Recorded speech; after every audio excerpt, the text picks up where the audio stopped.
ఉదయకాల సమయంలో దేవుని వాక్యంలో నుంచి కీర్తనల గ్రంథము 32వ అధ్యాయము.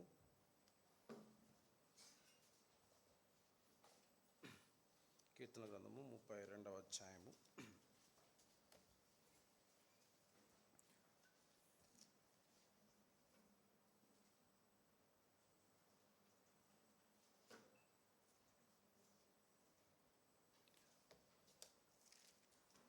మొదటి 2 వచనాలు అందరం కలిసి చదువుకుందాం. కీర్తనల గ్రంథము 32వ అధ్యాయము మొదటి 2 వచనాలు మనం అందరము కలిసి చదువుకుందాం.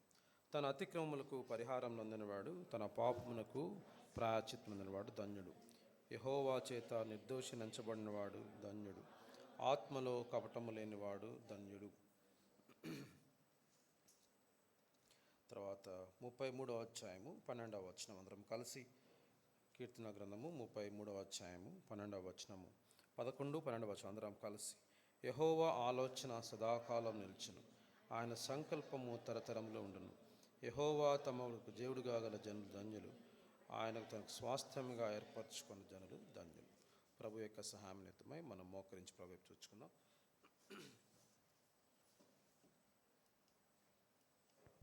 ప్రేమ నమ్మకం గల మా ప్రియ పరలోకపు తండ్రి, పరిశుద్ధుడైన దేవ, ఉదయకాల సమయంలో తండ్రి నీ పాదం దగ్గరకు వస్తున్నాం. సంఘముగా మమ్మల్ని సమకూర్చినందుకు స్తోత్రములు. సజీవులముగా దేవా నీ సన్నిధానంలో మీరు దేవా మాకు ఇచ్చినటువంటి ఔన్నత్యమైన రక్షణను, దేవా మా ఎడల మీరు చేసిన కార్యములను అవి ఎంత గొప్పవో మీరు జ్ఞాపకం చేసుకొంచు. నీ వాక్య వెలుగులో మరొకసారి నేను స్తుతించుటకు, ఆత్మతో సత్యంతో కూడిన ఆరాధనను సమర్పించుటకు మా హృదయాలను సంసిద్ధపరచండి.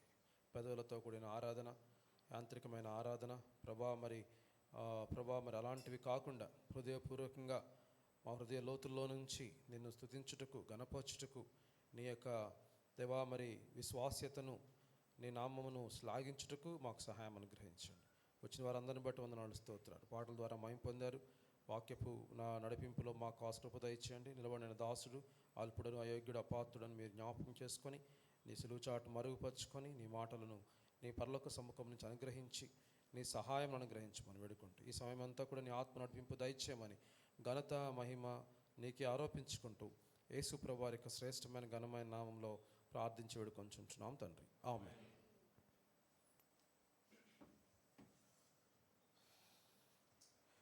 యాక్చువల్గా ఈ వారం నాది కాదు, సత్యనారాయణ బ్రదర్ది. సో కానీ కొంచెం అడ్జస్ట్మెంట్ వల్ల నేను తీసుకోవాల్సి వచ్చింది.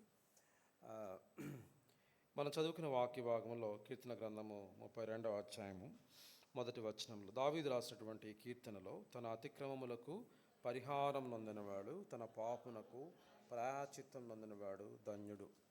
ఇంగ్లీష్లో ఏమని రాయబడిందంటే బ్లెస్డ్ హూస్ సిన్ కవర్డ్. ఎవరి పాపములైతే కప్పబడ్డాయో వారు ధన్యులు. ఉదయకాల సమయంలో పిల్లలు మనందరం ప్రభువుని ఆరాధించడానికి వచ్చాం. ప్రభువుని ఆరాధించినప్పుడు ఒకసారి మనం అంతకుముందు హెబ్రీ పత్రిక ధ్యానం చేశాం. ఒకసారి పూర్తిగా పూనులే కానీ ఒకసారి దాంట్లో నుంచి కొన్ని మాటలను దీన్ని జోడించాలనుకుంటున్నాను. దేవుడు హెబ్రీ పత్రికలో మనం చూసినట్లయితే మనందరికీ తెలుసు యేసు ప్రభువారు ఎలా అక్కడ రాయబడుతూ వచ్చాడు, ఏ రూపంతో రాయబడుతూ వచ్చాడు, ప్రధాన యాజకుడిగా. అలానే అక్కడ ఆ హెబ్రీ పత్రికను మనం గమనిస్తే ఇంకో కోణంలో ఆలోచిస్తే అది పాత నిబంధనకు కొత్త నిబంధనకు వారధిగా కనపడుతుంది. పాత నిబంధనలో ఉన్నటువంటి యాజకత్వానికి కొత్త నిబంధనలో ఉన్నటువంటి యాజకత్వానికి అది ఒక వారధిగా కనెక్టివిటీని తీసుకొచ్చింది. ఈ హెబ్రీ పత్రికలో పాత నిబంధనలో ఉన్నటువంటి ధర్మశాస్త్రము, పాత నిబంధనలో ఉన్నటువంటి ఆ యొక్క దేవుని యొక్క నివాస స్థలము, ఆవరణము, పరిశుద్ధ స్థలము, అతి పరిశుద్ధ స్థలము, ఇవన్నిటిని తీసివేసి దేవుడే నివాసం ఉండేటువంటి స్థలముగా మన హృదయాన్ని ఆయన మార్చాడు. ఆయన ధర్మ విధులనే మన హృదయంలో ఉంచాడు. ఇక ధర్మశాస్త్రం అనేది లేదు. ఈ యొక్క సంపూర్ణ సిద్ధి కలగచేయనటువంటి ధర్మశాస్త్రం కానీ, సంపూర్ణ సిద్ధి కలగజేయనటువంటి బలులన్నీ కూడా ఇవేవి కూడా అవసరం లేదు. దేవుడే మన యొక్క బలిగా, ఆయన నిర్దోషమైనటువంటి బలిగా మన కొరకు అప్పగించబడి ఒక్కసారే తాను అప్పగించబడుతూ వచ్చాడు అనేటువంటి హెబ్రీ పత్రిక ఈ యొక్క 2 భాగాలుగా చేసేసింది. అవన్నీ ఉన్నాయి కానీ ఇప్పుడు లేవు. అవన్నీ ఉన్నాయి. కానీ ఇప్పుడు బలి ఎవరు, అర్పణ ఎవరు? మన యేసు ప్రభు. ఇదిగో లోక పాపములను మోసుకొని పోచున్న దేవుని గారు యాజకుడు ఉన్నాడు. ఇప్పుడు ఎవరు మన ప్రధాన యాజకుడు? మన యేసు ప్రభు వారు. పరిశుద్ధ స్థలం ఉంది. ఎవరు పరిశుద్ధ స్థలము? ఆయనే పరిశుద్ధ స్థలము. అలానే మనము కూడా ఆయన నివసించేటువంటి స్థలం. ఇవన్నీ కూడా చాలా క్లియర్గా వాటన్నిటినీ ఏ విధంగా అప్గ్రేడ్ చేయబడ్డాయో, ఏ విధంగా వాక్య వెలుగులో అవన్నీ మార్చబడ్డాయో ఆ హెబ్రీ పత్రిక చాలా అద్భుతంగా రాసినట్టుగా మనకు కనబడుతూ ఉంటుంది. పిల్లరా, ఇట్లా హెబ్రీ పత్రికలో ఉన్నటువంటి అంశాలన్నిటినీ ఆ గ్రంథకర్త రాసిన తర్వాత ఈ అర్పణ, ఈ బలి, ఇవన్నిటిని కూడా అంటే ఆ యొక్క పత్రిక అంతా మనకు చూస్తే 2 భాగాలుగా విభజించినట్టు కనబడుతుంది. ఇంకొక వ్యత్యాసం ఏం చూపించవచ్చు అంటే, ధర్మశాస్త్రములో లోబడి ఉండేటువంటి ప్రజలు, ఇంకొక ప్రజలు ఎవరంటే కృప కింద వచ్చేటువంటి ప్రజలు. We are no more under law. ఇకను ధర్మశాస్త్రమునకు నా మీద అధికారము లేదు, కృపకే నేను లోబడి ఉన్నాను అంటాడు రోమాపత్రికలో. ధర్మశాస్త్రము under the domain of law, under the domain of grace. యేసు ప్రభువారి ద్వారా యోహాను సువార్తలో కూడా మాట రాస్తాడు భక్తుడు. యోహాను సువార్త మొదటి అధ్యాయము 17వ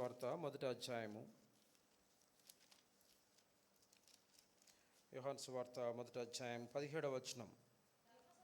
ధర్మశాస్త్రము మోషే ద్వారా అనుగ్రహింపబడెను, కృపయు సత్యమును యేసు క్రీస్తు ద్వారా కలిగాను. ఇది చాలా ప్రత్యేకంగా చూపిస్తూ వచ్చాడు.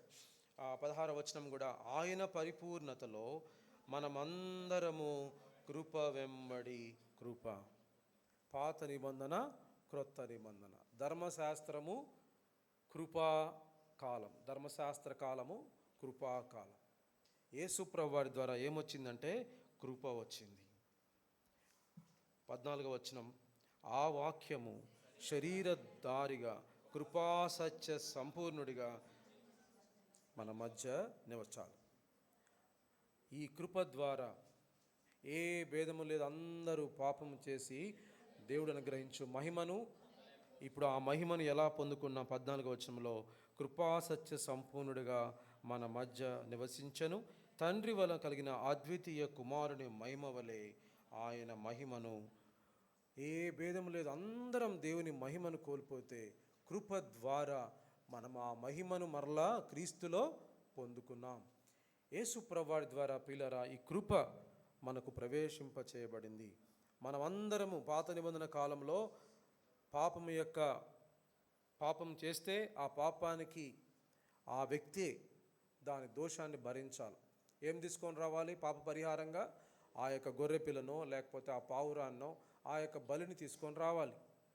కొత్త నిబంధన కాలంలో నా పాపమంతా ఎవరేసుకున్నారు? యేసు ప్రభువు. ఆయనే బలి. ఇదిగో లోక పాపములను మోసుకొని పోచున్న ఆయన మన పాపాలన్నీ మోసుకొని ఒక్కసారే, ఇక గిల్ట్ లేదు, ఇక ఈ రక్తము, ఆ రక్తము, ఇంత రక్తము, ఇన్ని బలులు లేవు.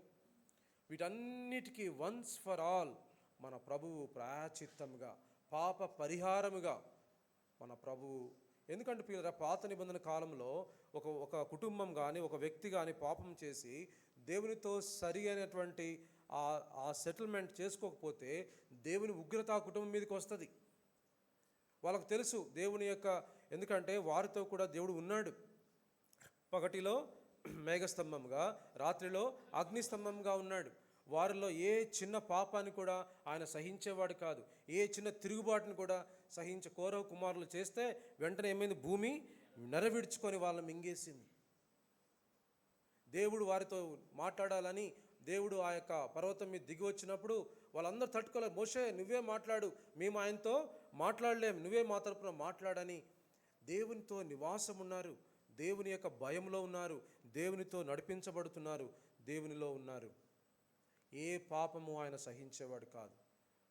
పాత నిబంధన కాలంలో మనందరూ తెలుసు కదా, యెహోషువ ఆ యొక్క రాజ్యాన్ని జయించాలని వెళ్తూ ఉన్నాడు.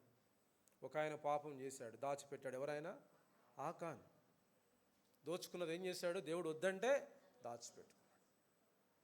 దేవునికి తెలియదా? ఎంత పెద్ద దేశాన్ని, యోర్దాను జయించారు, యెరికోని జయించారు, కానీ ఏ చిన్న దేశం మీద ఓడిపోయారు? చిన్న హాము అనే దేశం మీద కొంతమంది జాలను పంపించాడు కదా, చిన్నది చాలని పంపించాడు. కానీ ఓడిపోయారు.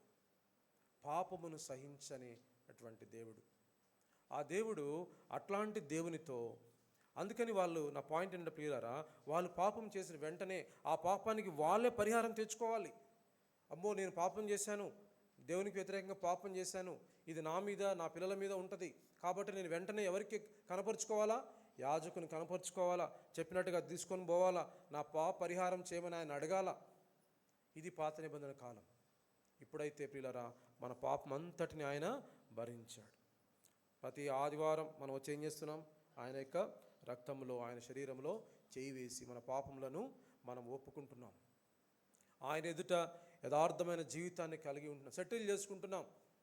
ఆ దినమందంలో అయితే దేవుడు ఆయన వాళ్ళు ఏ విధంగా అర్పణలు తీసుకొచ్చారో ఇప్పుడు ఏమీ లేదు, కానీ ఆ పాపం అంతటిని ఆయన భరించాడు. మొదటి యోహాను పత్రికలో అంటాడు కదా, మొదటి యోహాను పత్రిక మొదటి అధ్యాయము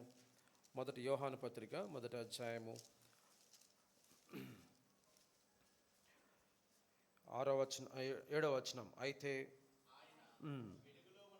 వెలుగులో ఉన్న ప్రకారము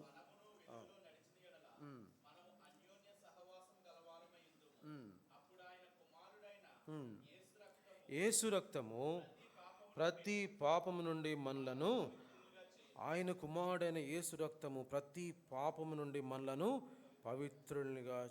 ఈ కొత్త నిబంధనలు భక్తులు కూడా చెప్తున్నారు అదే అంశం. గొర్రెలు లేవు, బలులు లేవు, కానీ మనము దేవునితో ఎవరితో సహవాసం కలిగి ఉన్నాం? దేవునితోటి అన్యోన్య సహవాసం కలిగి ఉన్నాం. మనం పాపము లేని వారమని చెప్పుకోకూడదు. అక్కడ అంటాడు ప్రతి 8వ వచనం, మనం పాపం లేని వారమని చెప్పుకునే ఎడల మనలను మనమే మోసపుచ్చుకొని మరియు మనలో సత్యం. మనం పరీక్షించుకోవాలి. మన శరీరమే పాప శరీరం. మన శరీరము దేవుడు రక్షించాడు, కానీ దేవుడు మనల్ని ఏర్పాటు చేసుకున్నాడు, కానీ వదిలిపెడితే మనం అందరము పాపులమే, ఘోరమైన పాపులు. ప్రధాన పాపిని అంటారు ఎవరైనా? అపోస్తలుడైన పౌలు, ఘోర పాపిని, ప్రధాన పాపినైన నన్ను ప్రభువు కనికరించాడు అంటాడు మొదటి తిమోతి పత్రికలో. దేవుడు కనికరించాడు, దేవుడు కృప చూపిస్తున్నాడు. ఒక్కోసారి మనలో వస్తుంటాడు అప్పుడప్పుడు ఎవరైనా, మన యొక్క పాత పురుషుడు వస్తుంటాడు. అమ్మో, దేవుడు కృప చూపించాడు కాబట్టి మనం కంట్రోల్ చేసుకోగలుగుతున్నాం. ఒకవేళ దేవుడు కృప చూపించకపోతే మనం దాన్ని ఏం చేయలేం? కంట్రోల్ చేయలేం. మనమేమి లోకస్తుల కంటే గొప్ప వాళ్ళమేం కాదు. వాళ్ళు ఎన్నో లోక సంబంధమైన యోగాలు అవి ఇవి చేసి కంట్రోల్ చేసుకుంటారు. కానీ మనమైతే దేవుని యొక్క వాక్య వెలుగు, అన్యోన్య సహవాసము కలిగి ఉన్నవారం, వెలుగులో నడుచుకుంటున్నాం. కాబట్టి యథార్థముగా సత్యం కలిగి మనము దేవుని దగ్గర చెప్పుకుంటున్నాం. దేవా, ఇది నా బలహీనత చెప్తున్నాడు అపోస్తలుడైన పౌలు. అయ్యా, నేను ఏది చేయాలనుకుంటున్నానో అది చేయలేకపోతున్నాను, ఏది చేయకూడదు అనుకుంటున్నానో అది చేస్తున్నాను చెప్పుకున్నాడు. అయ్యో, ఇట్టి దౌర్భాగ్యమైన శరీరం నుండి నన్ను ఎవడు విడిపిస్తాడు? ఇది మన పరిస్థితి. మనం భక్తులము, విశ్వాసులము, దేవుడు మనం ఏర్పాటు చేస్తున్నాడు. కానీ మనలో ఏముంది? ఇంకా శరీరం ఉంది, ఈ పాపపు శరీరం ఉంది, ఈ పాపం ఉంది. ఈ పాపముతో పోరాడుతున్నాం. పాపము యొక్క అధికారంలో ఉన్నప్పటికీ, పాపం యొక్క ఇన్ఫ్లుయెన్స్లో మనం ఉన్నప్పటికీ పాపానికి దాసులంగా కాదు. పాపం ఒకవేళ మనల్ని శోధించి పడవేస్తే మనం పాపములను మనం ఒప్పుకొని ఎడల ఆయన నమ్మదగిన వాడు. ఆయన మన పాపలన్నిటినీ కడిగి శుద్ధి చేస్తాడు.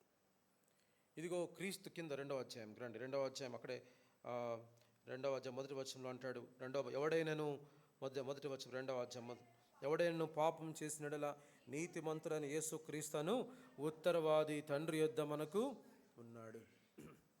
ప్రభు మన తండ్రి కుడి పార్శ్వమున ఉన్నాడు. ఆయనే మన పాపములకు శాంతికరమై ఉన్నాడు. మన పాపములకు మాత్రమే కాదు, సర్వలోకమునకు. ఇది యేసు ప్రభువారు నమ్ముకున్న తర్వాత మనం చేసే పాపాల గురించి. పాప క్షమాపణ పొందుకున్నాం, పాపము చేత విడిపించబడుతున్నాం. పాపము వస్తే మనం పాపం చేస్తే ఒప్పుకుంటున్నాం.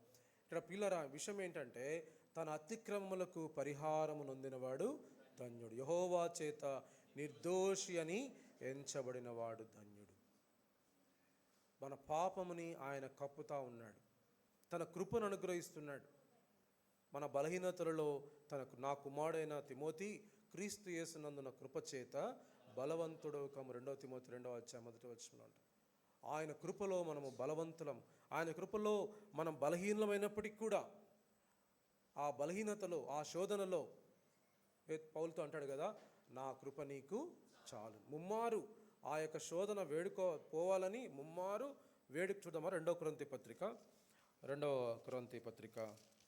12వ అధ్యాయము.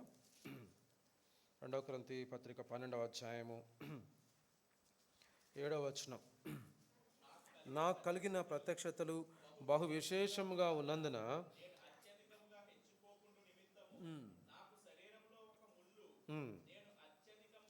నేను అత్యధికముగా హెచ్చిపోకుండా నిమిత్తము సాతాను యొక్క దూతగా ఉంచబడెను.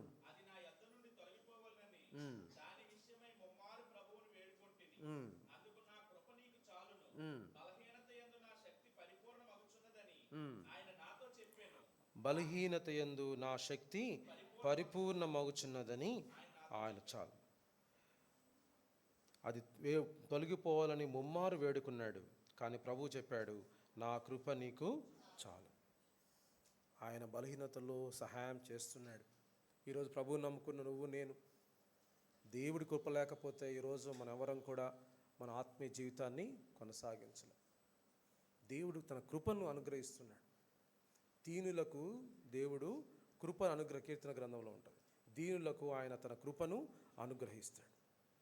తగ్గించుకున్నప్పుడు, ప్రభువా ఇగో నేను తప్పిదం చేశాను, ఈ శోధనలో పడిపోయాను అనుకున్నప్పుడు ఆయన తన కృపల ద్వారా మనల్ని బలపరుస్తున్నాడు. దేవుని పాత నిబంధన కాలంలో కూడా కృప ఉంది, కానీ ఇంత కృప లేదు. మనకు తెలుసు ఆదికాండంలోనే మొట్టమొదటిగా మనకు తెలుసు, ఆదికాండంలో మనకి ఆదాం అవ్వలు వచ్చారు. ఆదాం అవ్వలకి ఒక ఆజ్ఞ ఇచ్చాడు దేవుడు. ఏం ఆజ్ఞ అది? ఆ పండును తినవద్దు అన్నాడు. తిన్నారు. ఆ పండు దినమున నీవు తిను దినమున చచ్చదు. దేవుడు ఆజ్ఞ ప్రకారం ఏం కావాలి? చచ్చిపోవాలి ఇద్దరు కదా.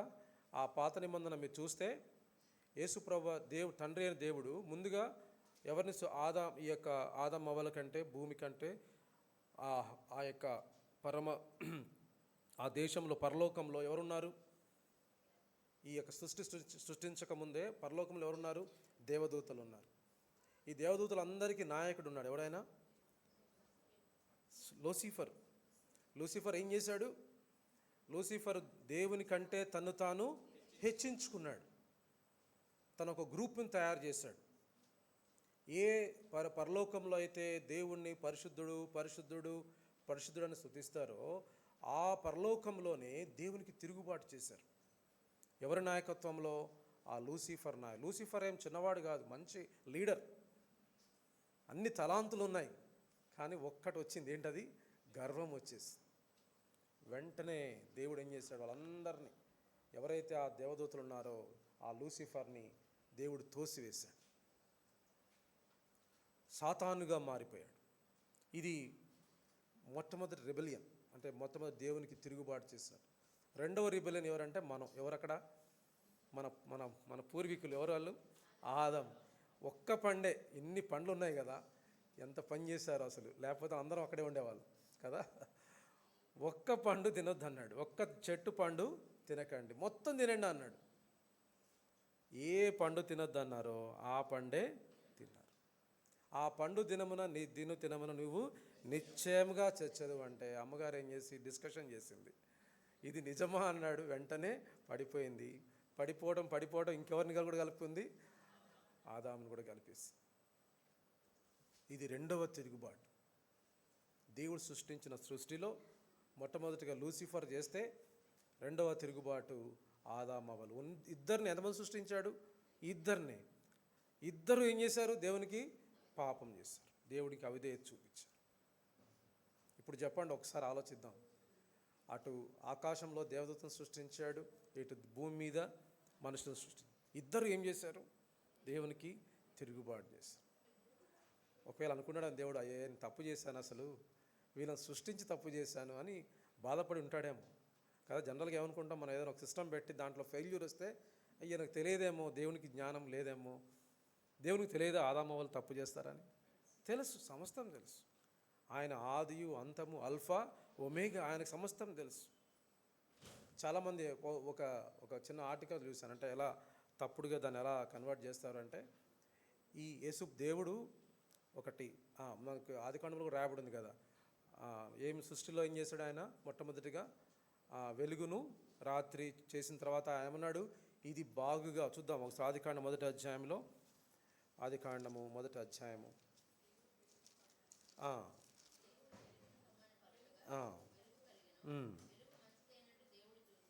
వెలుగు మంచిదైనట్టు దేవుడు చూచెను.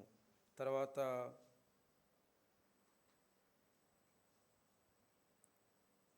అంటే అక్కడ మీకు చాలా చోట్ల కనపడుతుంది. 12వ అధ్యాయము, భూమి గడ్డిని తమ జాతి ప్రకారము తమ జాతి ప్రకారం తమ విత్తనములు ఫలవృక్షములు మొలగింపగా అది మంచిదని, ఇట్ ఈస్ గుడ్. దేవుడు చూసి బాగుంది, చాలా బాగుంది, చాలా బాగుంది, బాగుంది. 6th డే రోజు, చివరి రోజు వచ్చారు, ఆదాము వచ్చాడు. మంచిగా బ్లెస్సింగ్ ఇచ్చాడు, ఇగో ఫలించండి, అభివృద్ధి పొందండి, ఇదంతా మీదే అని చెప్పాడు కదా. చాలా బాగుంది, లైఫ్ ఈజ్ సో గుడ్. అన్నిసార్లు లైఫ్ అలా ఉండదు కదా, మనం అనుకున్నట్టుగా ఉండదు. ఇంక అయిపోయింది, వీళ్ళకి ఇచ్చాను, వీళ్ళు ఎప్పుడు నన్ను వర్షిప్ చేస్తారు. దేవుడు అనుకున్నాడు, మా చక్కగా చూడు ఆదాం ఎలా తిరుగుతున్నాడు, అబ్బా ఆదాం చక్కగా పేర్లు పెట్టాడు, మంచిగా ఫ్రూట్స్ తింటున్నాడు, అబ్బా ఎంత బాగుందో లైఫ్, ఇలానే ఉంటారు అనుకున్నాడు దేవుడు. తెలుసు ఆదాం ఏం చేస్తాడు, ఆదాం తప్పు చేస్తాడని తెలుసు, చేశాడని కూడా తెలుసు. ఏం చేశారు? పోయి వెంటనే ఆదమ్మ, దేవుడు తెలియనట్టు అడుగుతున్నాడు, ఆదమ్మ ఎక్కడున్నావు, ఎక్కడికి పోయావు నువ్వు? కయ్యను కూడా అడుగుతాడు కదా, కయ్యను నీ తమ్ముడైన హేబేలు తెలియదా? దేవునికి తెలుసు. ఆ సృష్టిలో వాళ్ళు తిరుగుబాటు చేస్తారని తెలుసు. చాలామంది ఇట్లా తప్పుడుగా ఏం చెప్పారంటే, దేవుని సృష్టి ఫెయిల్ అయిపోయింది, హెవెన్లో ఫెయిల్ అయిపోయింది, ఎర్త్లో ఫెయిల్ అయిపోయింది, అందుకని ప్లాన్ బి స్టార్ట్ చేశాడు దేవుడు. ఏంటి ఆ ప్లాన్ బి అంటే, యేసుప్రభువారిని పంపించి రిస్టోర్ చేయాలి. అసలు యేసుప్రభువారు అంటే కృపా సత్య సంపన్నుడు. దేవుడు ఈ కృపని ఎప్పుడు ఏర్పాటు చేశాడంటే, జగత్తు పునాది వేయబడక మునిపే ఏర్పాటు చేశాడు. వీళ్ళు తప్పిపోతారని తెలుసు కాబట్టే కృపా సత్య సంపూర్ణుడిగా ఆయన ఈ లోకానికి శరీరుల మధ్యలో నివాసం ఉండాలని ఎప్పుడు నిర్ణయించుకున్నాడు? ఆయన జగత్తు పునాది వేయబడక మునిపే క్రీస్తులో మనందరినీ కూడా ఏర్పాటు చేశాడు. ఈ కృప అనేది ప్లాన్ బి కాదు. ఈ అన్ని ప్లాన్స్ ఒకటే ప్లాన్, ఓన్లీ ప్లాన్. ఆ ప్లాన్లో ఏంటంటే యేసు ప్రభువారు ఎలా ఉన్నాడు? కృపా సత్య సంపూర్ణుడు కదా. ఈ కృపను బట్టే దేవుడు యాక్చువల్గా కృప లేకపోతే ఏమైందో చూద్దాం. తిను దినమున నువ్వు చావాలి. వెంటనే వాళ్ళు కళ్ళు తెరవబడ్డాయి. వాళ్ళంతా వారికి బట్టలు లేవని తెలిసిపోయింది. వెంటనే ఏం చేశారు? వాళ్ళు ఆకులు కట్టుకున్నారు. ఆకులు కాదు మీరు కట్టుకోవాల్సింది అని ఫస్ట్ డెత్, ఫస్ట్ అర్పణ అక్కడే బలి జరిగింది. దేవుడు ఏం చేశాడు? ఒక గొర్రెను చంపి దాని యొక్క జంతు చర్మమును వాళ్ళకు కప్పాడు. యాక్చువల్గా అది ఒక అర్పణ, బలి అర్పణ. అది ఒక వాళ్ళ పాపానికి పరిహారం అక్కడ చేయబడింది. రక్తం చిందించకుండా పాప క్షమాపణ కలగదు. ఫస్ట్ సాక్రిఫైస్ అక్కడ జరిగింది. వాళ్ళిద్దరూ చేసిన పాపానికి ఒక జంతువుని బలి అర్పించాడు దేవుడు, వారిని కప్పాడు. అందుకనే తన అతిక్రమములకు పరిహారం నొందినవాడు ధన్యుడు, యెహోవా చేత నిర్దోషి. ఇంగ్లీష్లో అయితే the uncovered whose sin is blessed is whose sin is covered. దేవుడు కవర్ చేశాడు. ఆకులతో కాదు, ఆకులతో కవర్ అయ్యేది కాదు, మనం కవర్ చేసుకుంటాం, కానీ దేవుడే కవర్ చేయాలి.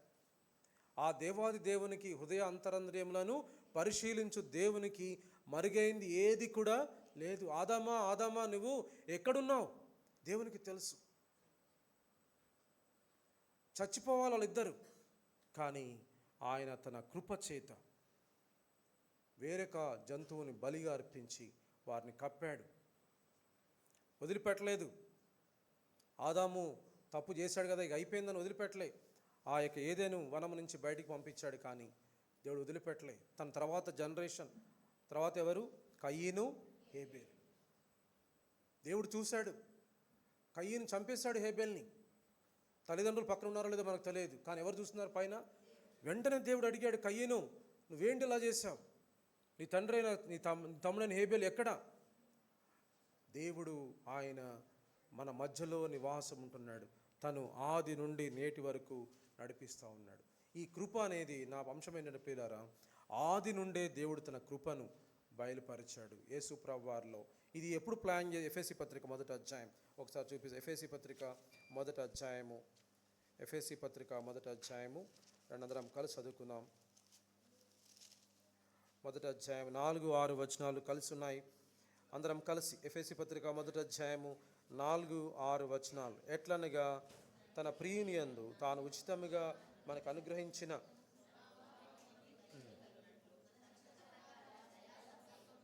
యేసుక్రీస్తు ద్వారా తనకు కుమారులనుగా స్వీకరించుటకై మనలను ముందుగా తన కోసం నిర్ణయించుకొని మనము తన ఎదుట నిర్దోషులమై ఉండవలన జగత్తు పునాది వేయబడకొనిపై ఆయన క్రీస్తులో మనల్ని ఏర్పరచు.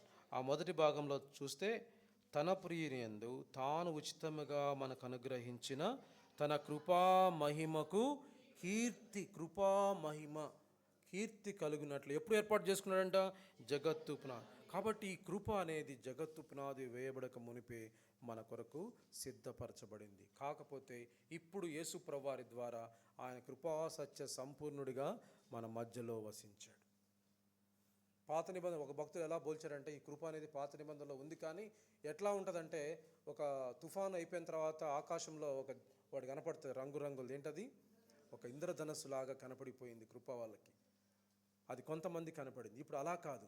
యేసు ప్రభువారే కృపా సత్య సంపూర్ణుడిగా ఈ కృపాకాలంలో ఆయన మన మధ్యలో వసించాడు, మన యందు నివాసం ఉంచుతున్నాడు.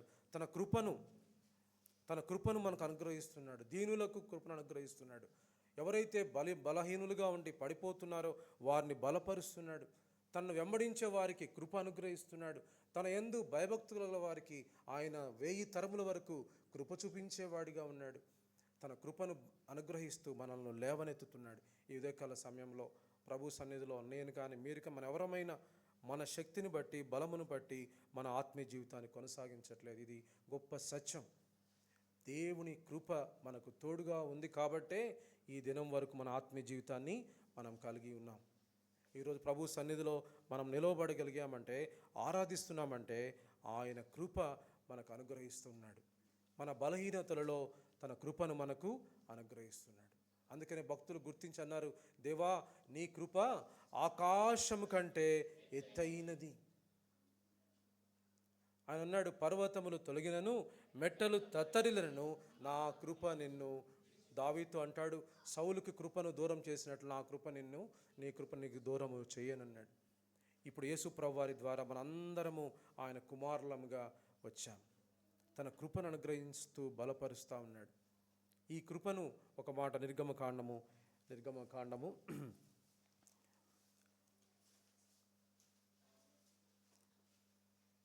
33వ అధ్యాయము, నిర్గమకాండం 33వ అధ్యాయం. ఆ యొక్క భక్తుడైన మోషే దేవుని చూడాలని అనుకున్నప్పుడు నిర్గమకాండము 33వ అధ్యాయం 19వ వచనం చదువుతారా? నా మంచితనం అంతయు నెదుట కనపరచెదను,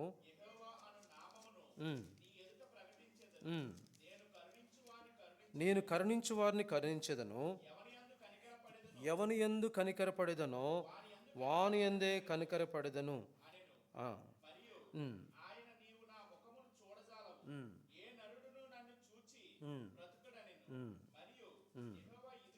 చాలా 34వ అధ్యాయము 6వ వచనం. నిర్గమకాండం 34వ అధ్యాయము 6వ వచనం. అతని ఎదుట యెహోవా అతని దాట, అందరం కలిసి చదువుకుందాం. 34వ అధ్యాయం 6వ వచనం. యెహోవా కనికరము, దయ, దీర్ఘశాంతము, విస్తారమైన కృపా సత్యములు గల దేవుడైన యెహోవా ఆయన 1000 మందికి కృపను చూపుచు దోషమును అపరాధమును పాపమును క్షమించును గాని ఆయన ఏమాత్రమును దోషులను నిర్దోషులుగా ఎంచక 3-4 తరముల వరకు తండ్రుల దోషమును కుమారుల మీదకి రప్పించును. కృపా సత్యములు, విస్తారమైన కృపా సత్యములు గల దేవుడైన యెహోవా, ఆయన కనికరం, ఆయన దయ, ఆయన దీర్ఘశాంతం. యేసు ప్రభువారు లేకపోతే ప్రియులారా మన యొక్క పాపము మన తర్వాత తరము అందరికీ ఉండేది. కానీ ఎవరైతే ప్రభునందు విశ్వాసం ఉంచారో మన పాపములన్నీ కూడా ఆయన తన శిలువలో భరించాడు. ఈరోజు ఆయన కృపాదానముగా ఆ సిలువలో పాత నిబంధనలో చూసాం, ఆదామవ్వలు పాపం చేస్తే ఆ పండు దినమున నిశ్చయంగా చావాలి. కానీ ఒక దేవుడు ఏం చేశాడు, వాళ్ళకు పరిహారముగా ఒక జంతువుని బలిగా అర్పించాడు. ఈరోజు ఇదిగో లోక పాపములను మోసుకొని పోవచ్చున్న దేవుని గొర్రెపిల్ల మనందరి కోసము దేవుడు మన పాపములన్నిటినీ ఆయన మీద మోపాడు. ఇదిగో మనందరి పాపములకు, మన యొక్క గత పాపములు, ప్రస్తుత పాపములు, మన యొక్క భవిష్యత్ పాపములు అన్నిటికీ యేసు ప్రభువారు ఆ కలువరి సిలువలో మనందరి కోసం రక్తం కార్చాడు. ఆ రక్తం ద్వారా ఇక మరలా బలి అర్పించాల్సిన పని లేదు. ఆయన కృపా సత్య సంపూర్ణుడిగా ఆయన కృపను యేసు ప్రభువారి ద్వారా మనం పొందుకున్నాం. ఆ కృపను బట్టి పోయిన మహిమను మనం పొందుకున్నాం. ఈ కృప ద్వారానే ఆ మహిమలోకి రాగలుగుతున్నాం. ఇక మన పాపములన్నిటికీ ఒక్కసారి యేసు ప్రభువారి రక్తం ద్వారా కృపలో మనం పొందుకున్నాం. ఇటు గొప్ప కృపను మనం ప్రభువుని ఆరాధించాలి. కృప కేవలం మన రక్షణ, సేవింగ్ గ్రేస్, రక్షణ ద్వారా కృప కాదు, రక్షణకరమైన కృప మాత్రమే కాదు. ఈ కృప ఆత్మీయ జీవితంలో మనల్ని బలపరుస్తూ ఉంది. మన బలహీనతలలో, మన యొక్క శోధనలలో ఆయన తన కృపనిచ్చి బలపరుస్తున్నాడు. దీనులకు కృప అనుగ్రహిస్తున్నాడు. ఇందాక ఒక పాట పాడుకున్నాం, దేవునికి స్తోత్రము. గుర్రముల బలమందు ఆయన ఆనందించడు, కానీ కృపకు వేడు వారిలో ఆయన సంతోషిస్తాడట. కృప కోసం వేడుకుంటాం, కృప కోసం వేడుకునే గుంపులో ఆయన ఆనందించేవాడిగా ఉన్నాడు. ఇంత గొప్ప కృపను, ఇంత ఆకాశం కంటే ఎత్తైన కృపను, ఈ విశ్వాస్యతను ఆయన మనకు బయలుపరిచినందుకు మనం ప్రభుని ఆరాధించుకుందాం.